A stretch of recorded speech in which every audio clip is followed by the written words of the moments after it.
Morning. Pastor Larry, would you open us with prayer, please? Our gracious Father, we praise and magnify your great and mighty name. We thank you, Father, that you are in control of everything that takes place upon this earth. Nothing surprises you.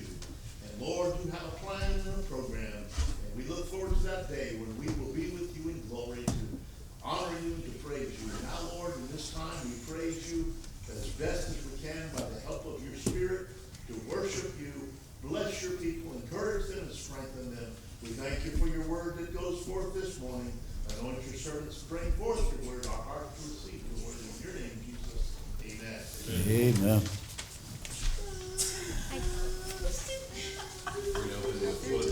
Huh? This time.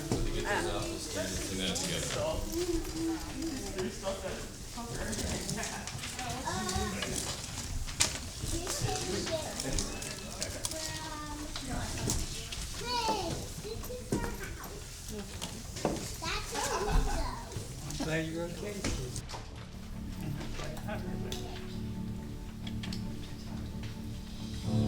You were the Word at the beginning, one with God the Lord Most High, creating glory in creation, now revealed in you are Christ. What a beautiful name it is! What a beautiful name it is! The name of Jesus Christ, my King. What a beautiful name it is! Nothing compares to this. What a beautiful name it is! The name of Jesus. You didn't want heaven without us. So Jesus, you brought heaven down. My sin was great, your love was greater.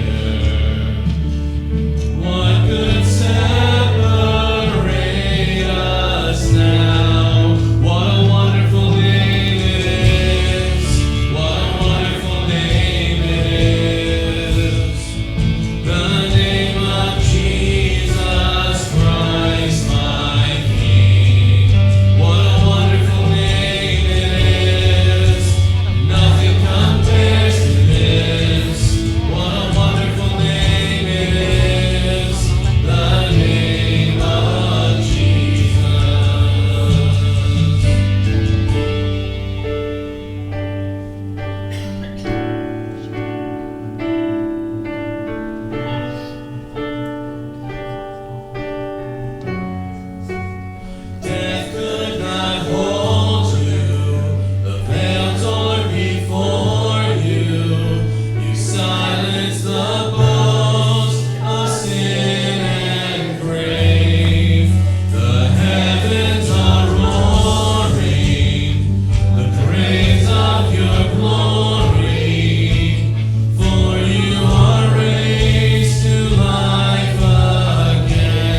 get your hymnals out, we're going to turn to number 347, And Can It Be?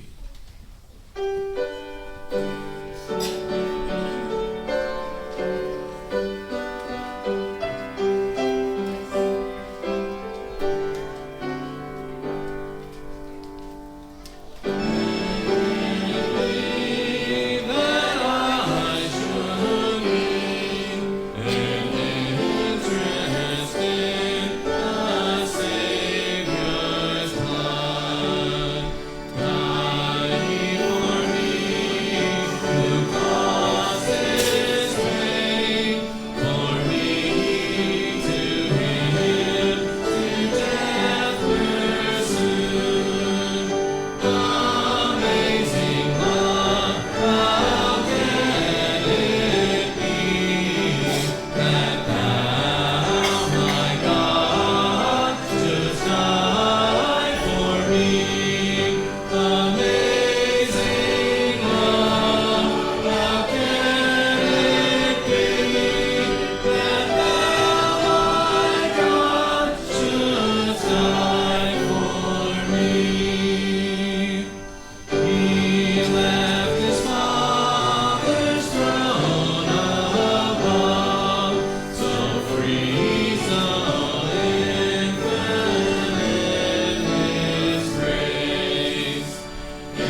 Have your announcements printed in the bulletin. Well, I do have one announcement for VBS. We will be missing a couple of our regular crew leaders this summer, so prayers for volunteers for crew leaders. Are there any other announcements? And also, there's a sheet to sign up if you want T-shirts for Bible school. Is there something else on? No, just Put your name and your size. and size, yeah, put your size. I don't know if we're doing colors, but anyway. Okay. And it's up to Caleb. You pick your colors. Fine color. Also, any dads, uncles, grandfathers brothers that weren't here last Sunday for Father's Day, there's still gifts in the back that you can take one, please. Okay. You got one? I'm selling cookbooks if you want one. And November. For Okay. everybody that wants one, it proceeds to the KSI. Okay. That's good. I have a card here. Manship family, thank you so much for all your prayers, texts, and beautiful flowers. I'm doing better each day, just thankful it wasn't any worse than it was. Thank you again for everything. Love, Carrie, and the Stratcher family, and it's good to see you back with us, Carrie. Okay, let's go to the Lord in prayer. Father, we thank you, and we are here to glorify your name. And we think of the great hymn, and can it be? How could it be that you loved us? How could it be that you loved us so much that you would die for us on the cross? Father, we thank you for the privilege of intercessory prayer. I want to lift up Ron Jester for healing. He's still in the hospital, hoping to get home within a couple of days, and we're praying for your wisdom and your guidance about how to proceed with the treatments. We lift up Hilton Dow, who is under a home health care now, and we pray that everything will go smoothly there with him. We lift it up in Sunday school, our Vacation Bible School. It is such a wonderful time, and we have many pictures around the church of the great times of great blessing. So Lord, we not only pray for the volunteers, we pray for the students, we pray for that, even the concept of Vacation Bible School, because folks need to know who Jesus really is. We want to pray for traveling mercies for Paul Flickinger as he and his family will be returning from the Dominican. Also traveling mercies for Kristen, Will, and Leola as they will be returning home from their vacation. Traveling mercies also for myself and Vicki as we'll be traveling to Lancaster this week. Want to lift up an unspoken request from Brother Tom and also an unspoken request from Brother Bob James. And also for the James ministry that's happening in Seaford. We pray for Carol's mother who at the age of 96 is having some problems with her heart, and she has decided that she's not going to have any procedures, so we do lift that up to you. Prayers for the Alexander family as our Aunt Maria is transitioning with hospice. So Lord, pray for them as they're going through this point in her life and their lives as well. Continue to lift up Shar for wisdom and guidance and protection. And also, Heavenly Father, pray for the situation going on in Iran. Lord, pray for protection for our country, and pray for wisdom and guidance for all those who are making the decisions that affect so many folks. So we want to lift that to you. We do pray for peace in that region. And also, Heavenly Father, when we're praying for peace in Jerusalem, there's a bigger picture. When we pray for peace in Jerusalem, we're praying that the Prince of Peace will be ruling and reigning. So that's what we look forward to, that day when there is no war, there is no sickness, there is no pain. We thank you and praise you that you have made that promise, and we know that your promises are true. And Lord, we thank you and praise you, and we ask and pray all this in Jesus' name. Amen.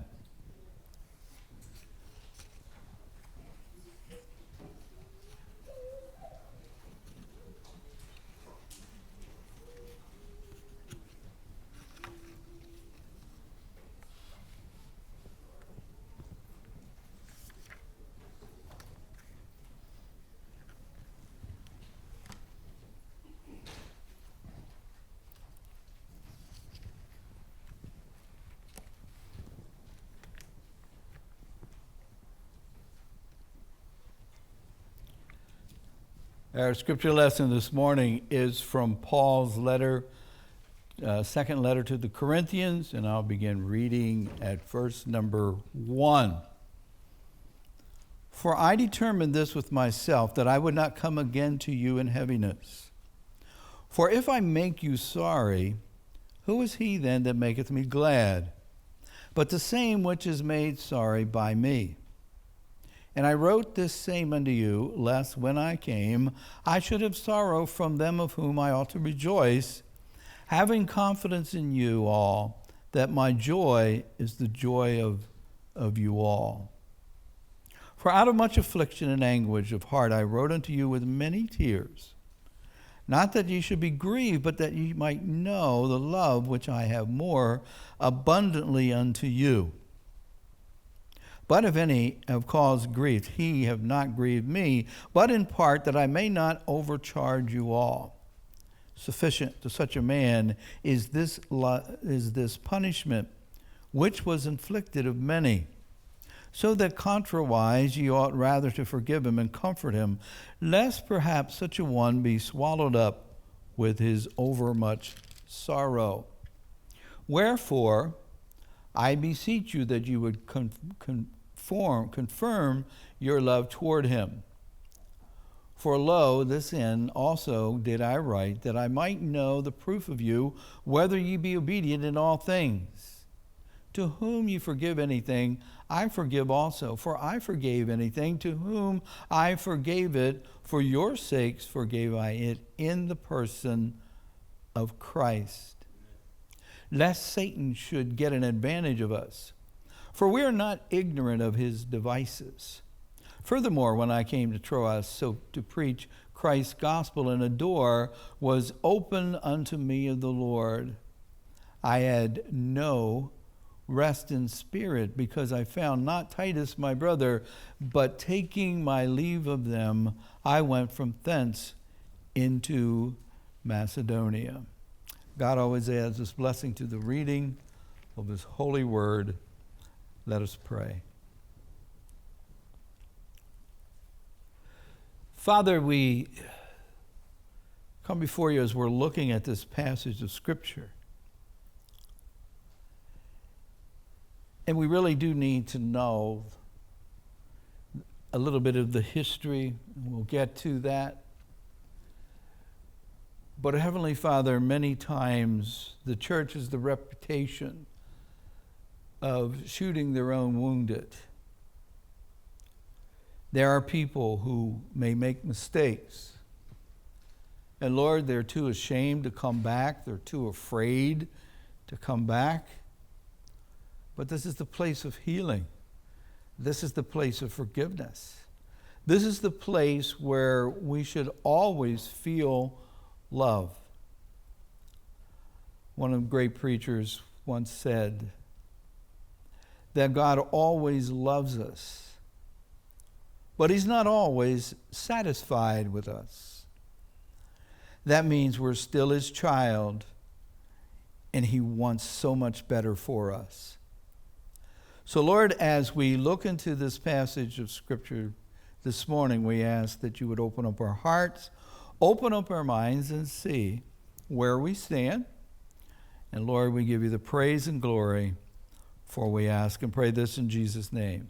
Amen. The truth, in number one, is often painful to correct. And Paul, in his first 4 verses that we just read, he says, I determined with myself that I would not come again to you in heaviness. For if I make you sorry, I'm going to make it quick here. He's saying, if I made you sorry, it's because I love you. And I want you to know that I love you. And as I'm writing you this letter, so that you know that I love you abundantly and that I am concerned for you. Paul says, I decided not to come to you with sorrow in my heart caused by what some of you experienced when you administered discipline to one of your brethren. My previous letter expressed disappointment in your acceptance of sin, causing folks I love shame. My previous letter is to make you aware of what is really going on in the life of this person. Now, remember what was happening. 1 Corinthians 5, 1 through 3. It is reported commonly among you that there is fornication among you, and such fornication as is not named among the Gentiles, that one should have his father's wife. And ye are puffed up, and have not rather mourned that he that hath done this deed might be taken away from among you. For I verily, as absent in body but present in spirit, have judged already, as though I were present concerning him that hath done this deed. Now, we're not probably talking about pure incest the way we're talking, the way we may think of it today. But what we're talking about is a gross immorality that even the world was not doing. And Paul says, not only are you not doing anything about it, not only are you not saying, but you're pointing to that and you're puffed up about it. You've got a pride about you saying that it is okay and we approve of that because after all, God loves everybody. You're condoning the sin but pointing it as a praise for a loving nature. Open hearts, open mind, open doors is okay if it does not include open sin. So that's what was going on.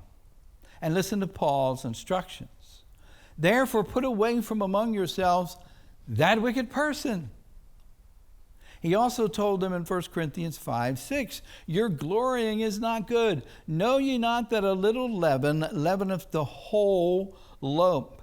The devil knows if you shut your eyes to sin, it will corrupt the church. It will take root and corrupt it. So that principle not only works in the church, but it works in our hearts and minds also.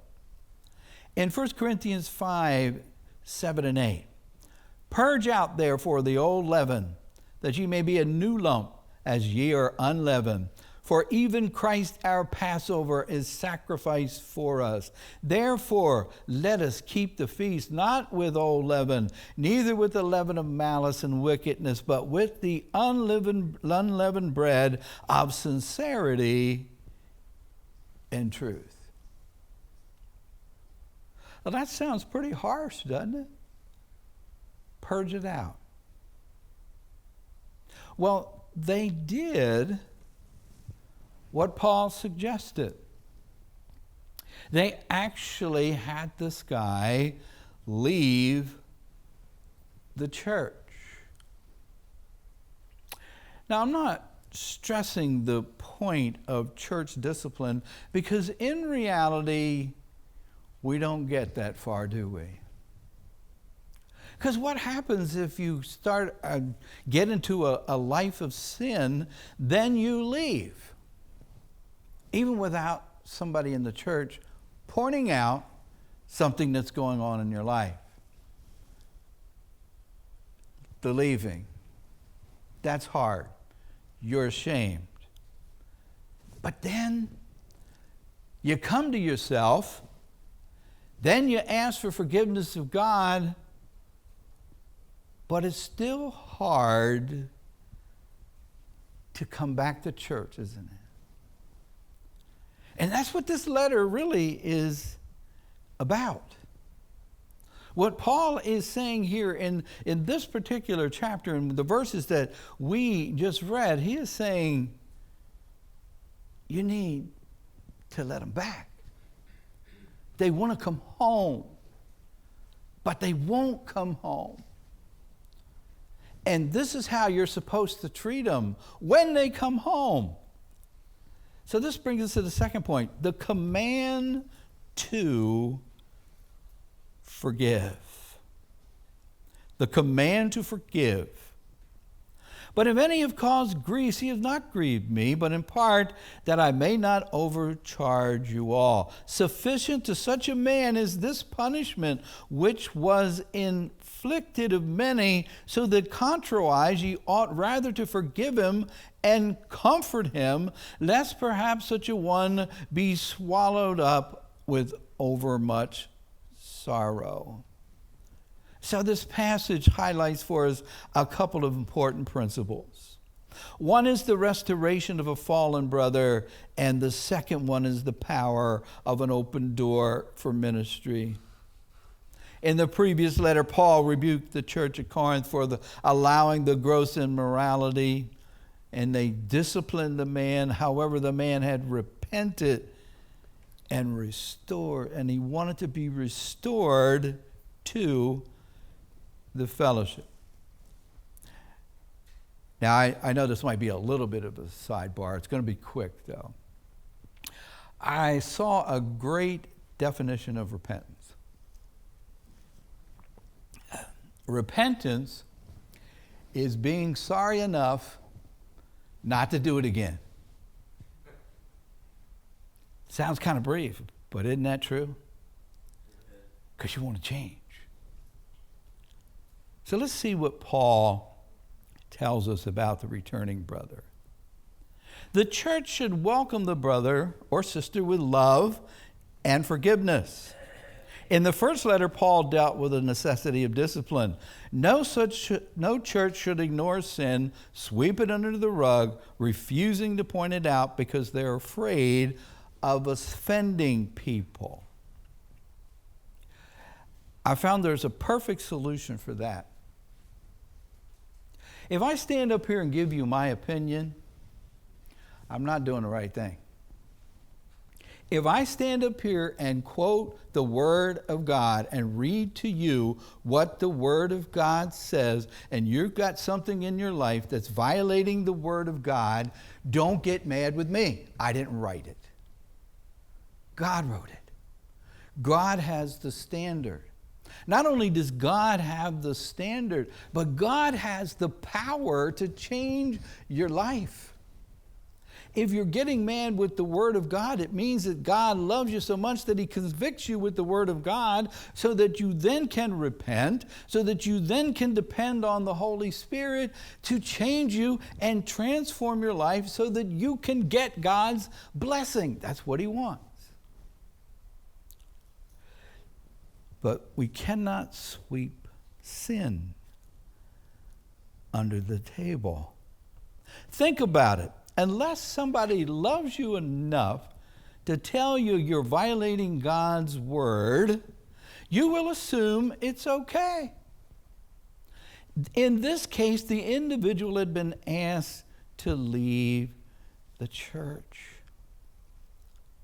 But now he wants to be restored. He's hurt enough, is what Paul is trying to get these folks to see. He's coming broken, feeling that nobody cares about him. The shame of public exposure to sin prevents many Christians from seeking help.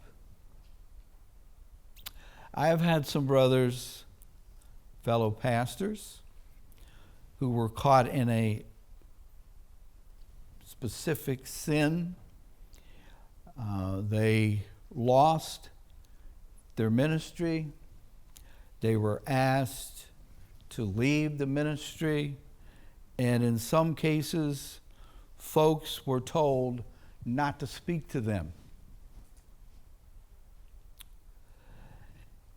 And this is the common comment. The hits just kept coming. I already felt worthless and ashamed, and I was told over and over and over again that I was worthless and I should feel ashamed. How do they get back? God's not done. God is a God of second chances, isn't he? Sometimes he's a God of third and fourth chances. In my case, he needed a computer to keep up.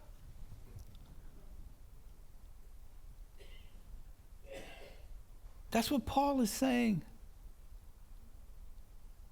He's saying he wants to come home. He's hurt enough. Lest he be such a one that's swallowed up overmuch with sorrow. In Galatians 6:1 we read this. Brethren, if a man be overtaken in a fault, ye which are spiritual, restore such a one in the spirit of meekness. And I love this part. Considering thyself, lest thou also be tempted. Consider yourself. If you were hurting, how would you want to be treated? But another way, when I look at consider thyself, how many sins have I been forgiven for? How many times has God gave me the opportunity to come home? It's the devil's lie that tells folks they are not worth caring about. Now, remember the story of the prodigal son. He disrespects his father by asking for his inheritance early.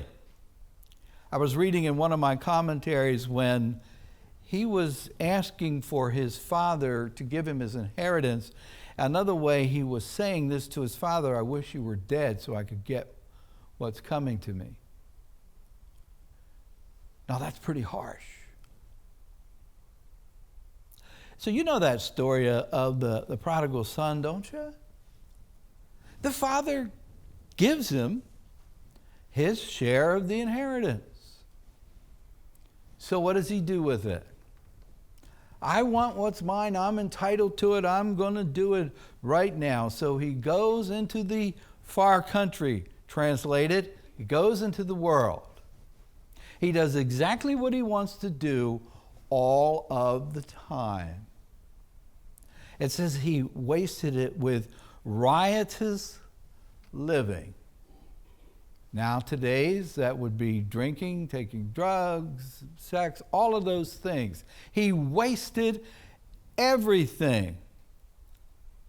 He completely turns his back on everything that he had learned from the Father, and now he is finding himself in the pig pen.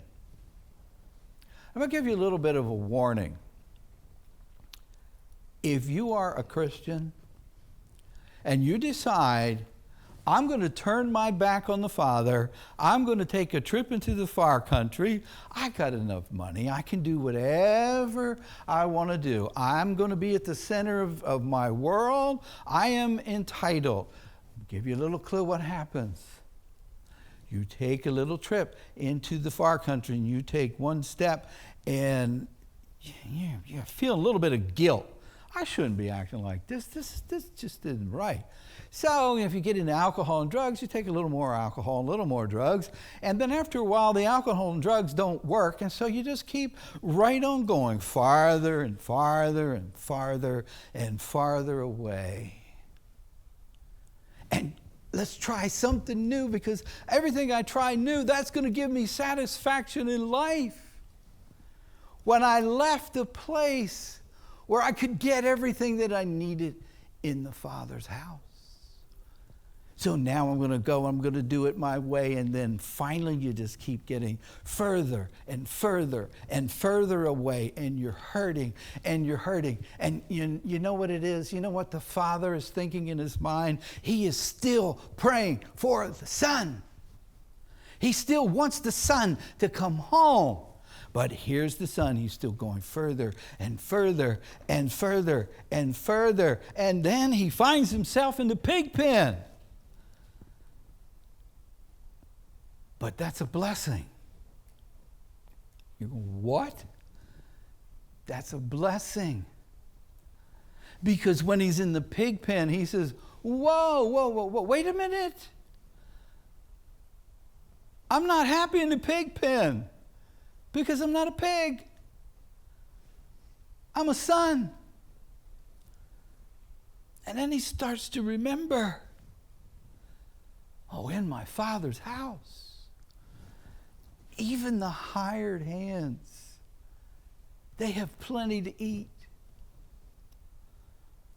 I'm going to come home. I'm going to go back home. But I'm not going to ask for any rights. I'm not coming back with this idea that I'm entitled. Oh, I'm your long lost son. No, I'm not going to do that. I'm going to admit that I'm wrong.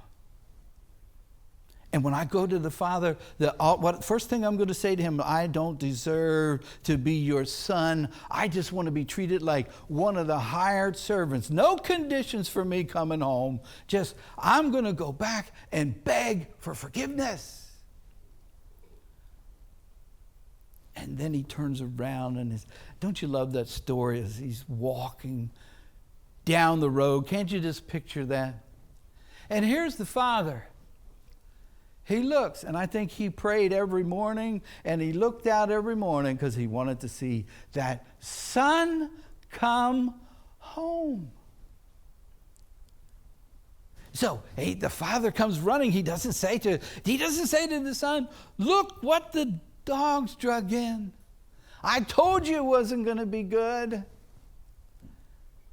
All he did was embrace him and kill the fatted calf. He's home. My son is home. What you did while you were out there, it's been forgiven. Jesus' blood cleansed us from all of our sin. And if I'm truly coming back with a repentance which says, I'm not going to do it anymore, I want to quit, the Father says, come home. And when you come home, I'm going to clothe you. I'm going to put the robe on you. I'm going to put that ring. You know what I think when I just think, what happens when he puts the ring on his finger? What's that ring signify? I think it's a reminder that now you're in the family. What are we sealed by? The Holy Spirit. Amen. I'm going to remind you that you have the Holy Spirit living inside. I've been around a lot of people that were hurting. You know what they need? Jesus. And you know what else they need? The Holy Spirit. You know what the Holy Spirit's going to teach us about? The Bible and Jesus. You're going to have a relationship with him. He's going to strengthen you. He's going to empower you. And the Holy Spirit is going to fill you. And I think that's what Paul is trying to get these people to see.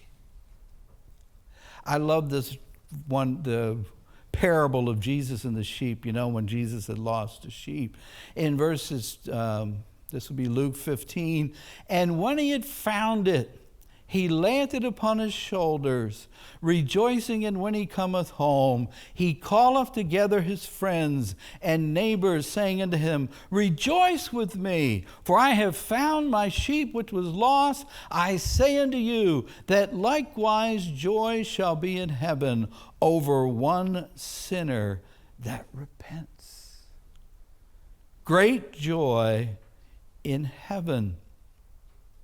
So Paul wants these folks to share in heaven's rejoicing of a returning brother. So we must not be ignorant of Satan's devices. For to this end did I write, that I might know the proof of you, whether ye be obedient in all things. That's a kind of a slick way of saying, I'm writing you now because I want to see if you've forgiven this guy. I want to know if you've brought him back into the fold. To whom you forgive anything, I forgive also. For if I forgave anything to whom I forgave it, for your sakes, I did it in the person of Christ. I forgave him because Christ forgave him. You should forgive them because Christ forgave them. Lest Satan should get an advantage of us, for we are not ignorant of his devices. The devil does not want us to forgive, and the reason is clear. If my focus is on someone else and what they did or what they are doing to me, my focus is not on Christ. Paul has a very good summary in Ephesians 4. We grieve the Holy Spirit when we have an unforgiving attitude. And this is Ephesians 4:30 and 31. And grieve not the Holy Spirit of God, whereby ye are sealed unto the day of redemption. Let all bitterness and wrath and anger and clamor and evil speaking be put away from you with all malice.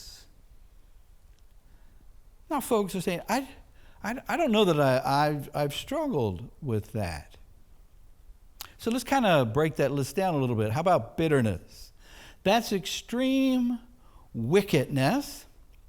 That's hatred. That's hanging on in the back of my mind with a resentment. And man, if I get the opportunity to get even, I'm going to get even. Now that's going to grieve the Holy Spirit. You know why the Holy Spirit's grieved? Because we can't have fellowship. Grieved the Holy Spirit. How about wrath? That's anger boiling up. That's like if you're pitching in Little League and you are being your excellent self as a pitcher, and they hit a ground ball, and your best friend has the ball go in between his legs 4 times in one inning. That's wrath. I remember telling a guy that was on my baseball team once on the way home from a game, if you weren't my best friend, I would throw you out of this car. Now you say, now that's kind of ridiculous. And it is.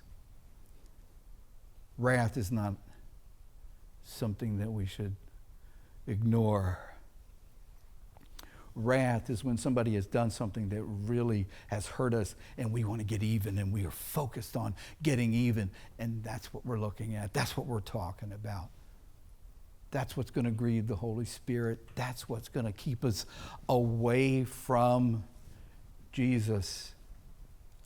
That's one of his devices. But how about this clamor and evil speaking, which would be slander? So you can see some of the members of the church at Corinth. How did they feel when this guy came back? It may have started like this. Clamor. How could you let him back in? Evil speaking. Do you remember what he did? Wrath. He may not sit with me in my pew. Bitterness, I can't stand him. The Holy Spirit is how I have fellowship with God. And if I'm caught up with that list, my fellowship is shot and the devil is pleased. One of the big problems in a small church is our familiarity with each other. Oh, wow. We know each other's strong points. We know each other's weaknesses. And sometimes we know each other's shortcomings, don't we? And we have this tendency to say, oh, how could they do that? They know better. You know what you just did? That's called judge. And when you tell somebody else, that's not Christian sharing. That's gossip. That's not what we're about. What are we supposed to share with each other? When somebody comes back to church that hasn't been here for a long time, you know what we're supposed to do? Give them a hug. It's good to see you. I love you. I'm supposed to portray Christ. I'm supposed to share Jesus. That's what Paul is saying. This guy suffered enough. Let him back in the fold. Help him grow. Let him get his feet settled once again. Let him know that you love him, because sometimes if he doesn't understand and see that you love him, he's going to think that God doesn't love him because he sees you as a representative of God. So that's where Paul is telling us that we need to be. And then finally, make sure you're not like the older brother from the prodigal son story. Thy brother is come, and thy father hath killed the fatted calf, because he hath received him safe and sound. And he was angry, and would not go in. Therefore came his father out and entreated him. And answering him, he said to his father, Lo, these many years do I serve thee, neither transgressed I at any time thy commandment. Yet thou never gavest me a kid, that I might make merry with my friends. But as soon as thy son was come, which hath devoured thy living with harlots, thou hast killed for him the fatted calf. And he said unto him, Son, thou art ever with me. All that I have is thine. It was meet that we should make merry and be glad, for this thy brother was dead, and is alive again, and was lost, and is found. That older brother says, Look what the dogs drug in. Why should I be happy because some worthless bum decides to get their life in order? I know he's hurting, but it's his fault. Let him come home, but don't celebrate his return. Make him a second-class citizen. Don't pretend he's as good as me. I am entitled to your blessings, but he is not. Look at this church at Corinth. Suppose when the brother returns, you participate in the slander campaign. You miss the blessing of forgiveness. You miss the blessings of seeing a person who came in with looking like a deer in the headlights, looking like they're hopeless.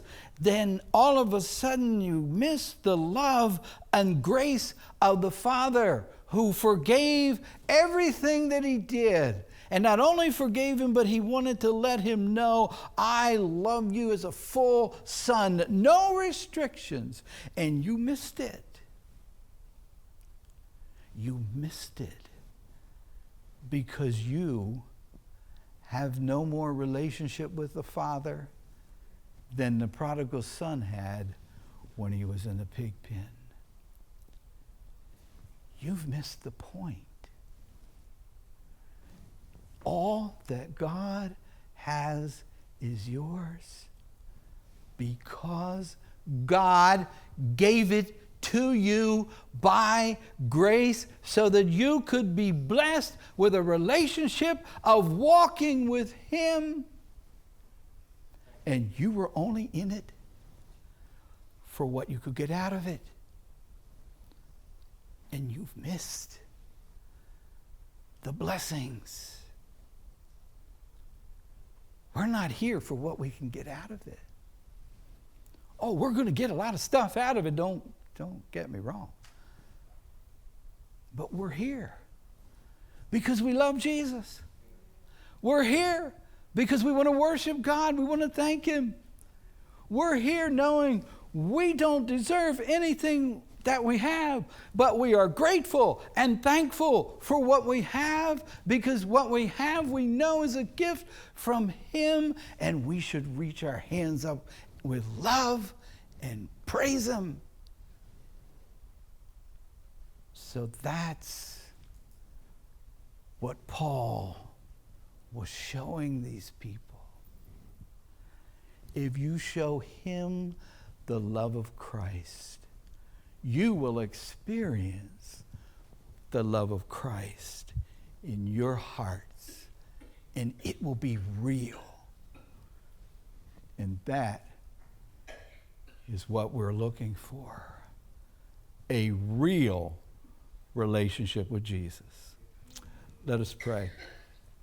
Father, we thank you and praise you once again for giving us your word. Thank you for your love. Thank you for your grace. And help us to be emissaries of that grace for folks who need it. And Lord, we ask and pray all this in Jesus' name. Amen.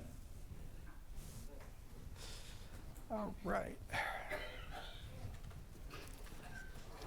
Our concluding hymn is hymn number 487, Room at the Cross for You.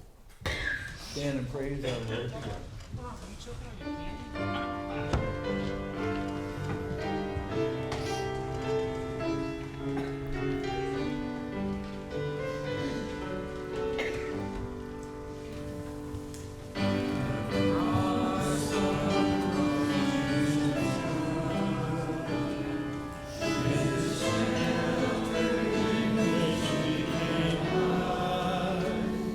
And His grace suffering, His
watch over us, protect us, and keep us. And we ask and pray this in Jesus' name. Amen. Amen.